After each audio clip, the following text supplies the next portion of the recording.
आणि बुलेटिनच्या सुरुवातीला बातमी महाराष्ट्राची चिंता काहीशी वाढवणारी। कोरोना सदृश लक्षण असलेल्या H3N2 इन्फ्लुएन्झाचे रुग्ण राज्यात वाढतायत। राज्यामध्ये आतापर्यंत दोघांचा यामुळे मृत्यू झालाय। पहिला मृत्यू अहमदनगरमध्ये MBBSचं शिक्षण घेणाऱ्या 23 वर्षीय डॉक्टर विद्यार्थ्याचा झाला असून दुसरा मृत्यू नागपुरात झालाय। आतापर्यंत देशात या व्हायरसमुळे एकूण 4 जणांचा मृत्यू झालाय। यामुळे आता कोरोनानंतर H3N2 तांडव करणार का असा सवाल उपस्थित होतोय। देशात H3N2 इन्फ्लुएन्झाचा विळखा वाढतोय। राज्यातही याची साथ पसरली असून सर्दी आणि खोकल्यामुळे अनेक जण हैराण आहेत। या व्हायरसची लक्षणंही कोरोनासारखी असल्याने अधिक चिंता व्यक्त केली जाते। त्यामुळे राज्य शासनाची यंत्रणा अलर्ट झालेली आहे। लोकांना काळजी घेण्याचं आवाहन केलं जात आहे।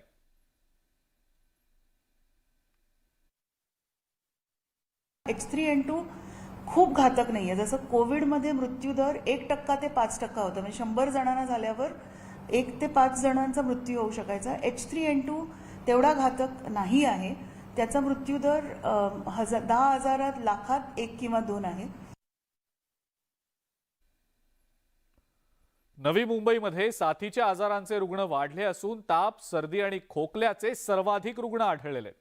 वातावरणातील उष्ण दमट हवामान आणि वायू प्रदूषण यामुळे नागरिकांच्या आरोग्यावर परिणाम होतोय। यामध्ये 5 वर्षांखालील मुलांचं प्रमाण जास्त आहे। त्यामुळे नवी मुंबई शहरात H3N2 विषाणूचे संशयित रुग्ण असल्याची शक्यता वर्तवली जाते।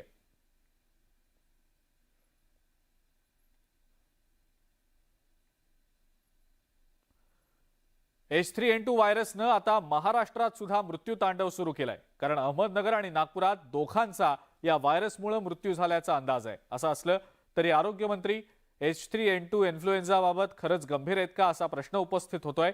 कारण एकीकडे राज्यात 2 H3N2 व्हायरस बाधित रुग्णांचा मृत्यू होत असताना आरोग्यमंत्री मात्र H3N2 मुळे मृत्यू होत नसल्याचं सांगतायत। सकाळी H3N2 इन्फ्लुएन्झाचा धोका नसल्याचं सांगायचं आणि संध्याकाळी सभागृहात 2 जणांचा यामुळे मृत्यू झाल्याची माहिती द्यायची, अशा 2 टोकाच्या विधानांमुळे आरोग्यमंत्री तानाजी सावंत पुन्हा एकदा चर्चेत आले। H3N2 हा असा डेथकडे नेणारा डिसीज नाहीये असं एक प्राथमिक अहवालात म्हटलेलं आहे। त्याच्यावरती तात्काळ उपचार घेतले, औषध उपचार घेतला डॉक्टरांच्या सल्ल्यानं, तो लगेच 2-3 दिवसामध्ये तो रिकव्हर होतो, अशा पद्धतीचा अहवाल आहे। H3N2 या आजाराने मृत्यू झालेल्या रुग्णाची माहिती पुढील प्रमाणे आहे। 13/3/2023 रोजी अहमदनगर येथील साईदीप या खाजगी रुग्णालयात श्री चंद्रकांत सपकाळ वय 23 वर्ष या रुग्णाचा मृत्यू झाल्याची नोंद आहे। दुसरा रुग्ण श्री AK माझी वय 72 वर्ष 9/3/2023 रोजी क्रिम्स रुग्णालय नागपूर येथे मृत्यू झाल्याचा अहवाल प्राप्त झाला आहे। नाशिकहून निघालेला शेतकऱ्यांचा लॉंग मार्च मुंबईच्या वेशीवर पोहोचलाय। या आंदोलक शेतकऱ्यांच्या शिष्टमंडळाशी शहापूरच्या तहसील कार्यालयात मंत्री दादा भुसे आणि अतुल सावे यांच्या सोबत तब्बल 2 तास बैठक झाली। मात्र या बैठकीतही तोडगा निघालेला नाही। शेतकरी संघटनांची उद्या मंत्रालयात बैठक होणार असून या बैठकीत तोडगा निघाला नाही तर लॉंग मार्च सुरूच राहणार आहे अशी शिष्टमंडळाची भूमिका आहे। तर काही मागण्या मान्य झाल्या असून 40% मागण्यांवर सरकार सकारात्मक असल्याची माहिती मंत्री दादा भुसेंनी दिली आहे।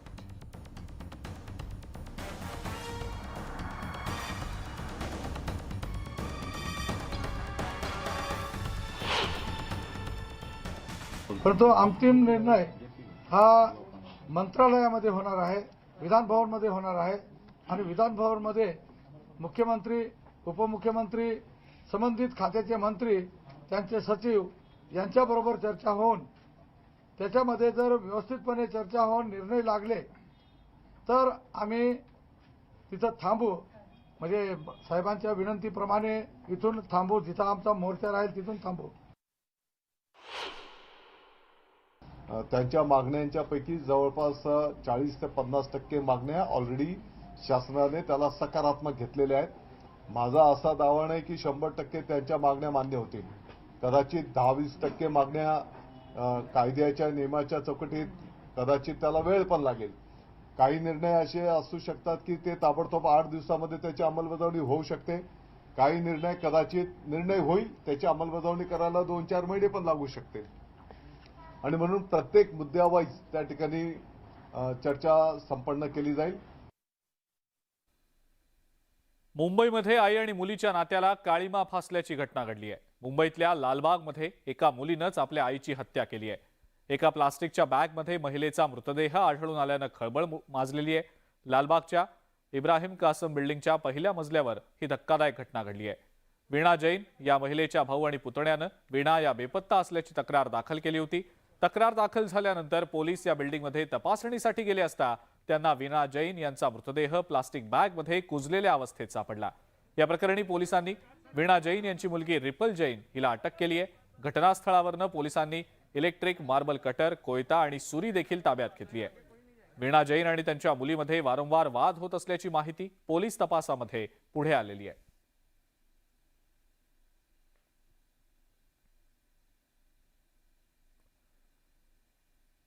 नवी मुंबईच्या नेरूळ परिसरात गोळीबार झाल्याची घटना समोर आलेली आहे, ज्यामध्ये दोघांनी बाईकवर येऊन गोळीबार केल्याची माहिती मिळते। तर ज्याच्यावर गोळीबार झालाय त्या इसमाचा जागीच मृत्यू झालाय। पोलीस घटनास्थळी दाखल झाले असून हल्लेखोरांचा शोध सुरू आहे।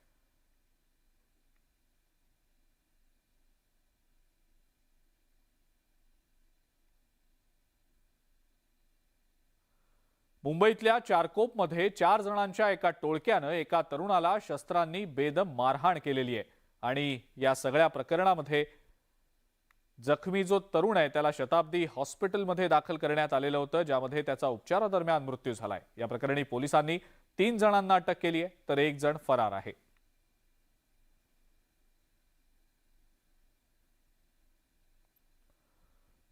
कल्याणमध्ये ज्येष्ठ नागरिकाला चाकूचा धाक दाखवून लुटण्यात आलं। या प्रकरणी पोलिसांनी सीसीटीव्हीच्या मदतीनं आरोपीला अटक केली आहे।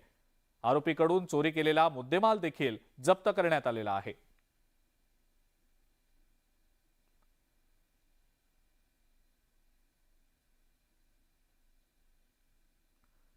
यानंतरची बातमी मुंबई आणि पुणेकरांच्या फायद्यासाठीची आहे। मुंबई आणि पुण्यात अद्ययावत सीसीटीव्ही बसवणार असल्याची माहिती गृहमंत्री देवेंद्र फडणवीसांनी दिली आहे।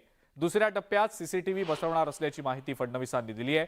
तर दुसरीकडे पुणे आणि मुंबईमध्ये फेस रेकॉग्नाइज्ड कॅमेरेही लावण्यात येणार असल्याची माहिती त्यांनी विधानसभेत दिली आहे। या दोन्ही शहरात मिळून 5838 कॅमेरे लावण्यात येणार असल्याची माहिती फडणवीसांनी विधानसभेत दिली आहे। मुंबई सीसीटीव्ही प्रकल्प हा मागच्या काळामध्ये आपण कार्यान्वित केला आणि हा सीसीटीव्ही प्रकल्प कार्यान्वित झाल्यामुळे मोठ्या प्रमाणात गुन्हे निष्पन्न होण्याचं प्रमाण वाढलं आणि टेक्निकल एव्हिडन्स मिळत असल्यामुळे त्याच्यातनं जे काही कन्व्हिक्शनचं प्रमाण आहे हे प्रमाण देखील या ठिकाणी वाढलेलं आहे आणि म्हणून आता याचा फेज 2 देखील कार्यान्वित करण्याचा आपण निर्णय घेतलेला आहे आणि आता फेज 2 मध्ये पुन्हा 5837 कॅमेरे आपण त्या ठिकाणी लावणार आहोत। पुणे सीसीटीव्ही प्रकल्प देखील कार्यान्वित केला होता आणि आता पुणे आणि पिंपरी चिंचवड शहराकरता शहर सीसीटीव्ही प्रकल्पांतर्गत अजून अधिकचे 1406 नवीन सीसीटीव्ही कॅमेरे बसवण्याचं प्रस्तावित आहे। याकरता RFP अंतिम करण्यासाठी HPC आपण आयोजित केलेली आहे आणि लवकरच हे काम देखील आपण करू आणि त्यांनी या दोन्ही शहरांमध्ये सुरक्षिततेच्या दृष्टीनं एक गुणात्मक बदल आपल्याला पाहायला मिळेल। ब्रेकनंतर आपल्या सगळ्यांचं पुन्हा एकदा स्वागत।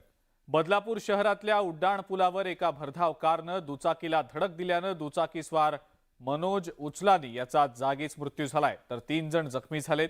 मनोज उचलानी हे मेडिकल रिप्रेझेंटेटिव्ह म्हणून काम करत होते। ही धडक इतकी जोरदार होती की दुचाकीचा अक्षरशः चक्काचूर झालाय, तर इनोवा कार पुलावरील फुटपाथवर जाऊन धडकली। यानंतर अपघातानंतर उड्डाण पुलावर मोठी वाहतूक कोंडी देखील झाली होती।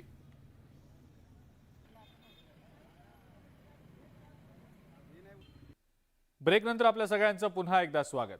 12वी गणित पेपर फुटीच्या प्रकरणामध्ये सुरू असलेल्या तपासातनं आता आणखी एक माहिती समोर आलेली आहे।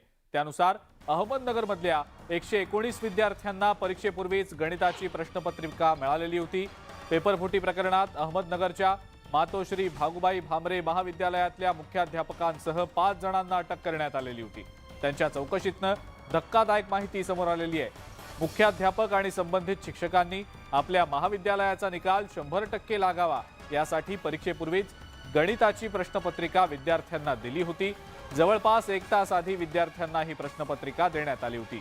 गणिताचा पेपर सोपवण्यात आलेल्या HSE बोर्डाच्या सदस्यांची भूमिका सुद्धा संशयास्पद असल्याची माहिती गुन्हे शाखेच्या आतापर्यंतच्या तपासातनं समोर आलेली आहे। त्यामुळे आता या प्रकरणात पुढे नेमकी काय कारवाई होणार याकडे सर्वांचंच लक्ष लागलंय।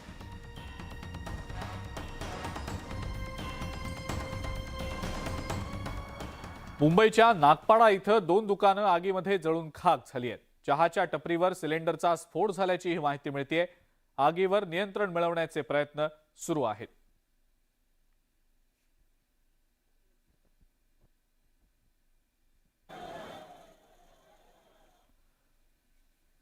आणि या सगळ्या महत्त्वाच्या बातम्यांसोबतच महामुंबईमध्ये आता वेळ झाली आहे इथंच थांबण्याची। ताज्या बातम्या आणि अपडेट्ससाठी बघत राहा फक्त न्यूज 18 लोकमत।